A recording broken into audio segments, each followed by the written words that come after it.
Hi everybody, welcome back to our channel. I am back with a new tutorial. In this video, I'm gonna let you guys know the ways to sign up to Amazon Prime Video on your phone.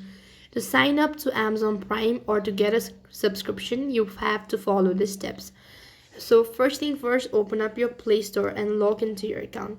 Here you wanna go ahead and open on the search box, type in Amazon Prime Video.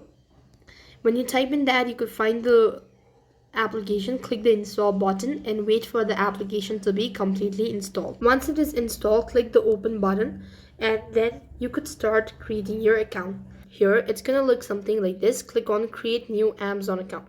If you already have an Amazon account, you could do it with that as well, or else if you don't have an account, now you have to go with the long procedure, that is entering your first name, last name, mobile number, email address, create a password, all that. In my case, I happen to have already. After that, it's going to take you to the page where you have to go ahead and select your plans.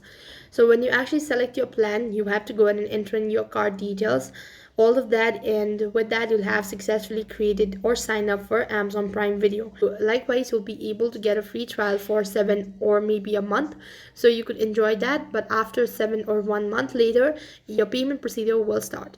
So that is how you could create an Amazon Prime Video on your phone. That's all for this video. I hope the video was helpful. Make sure to like, share and subscribe to our channel. Thank you for watching. See you in the next video.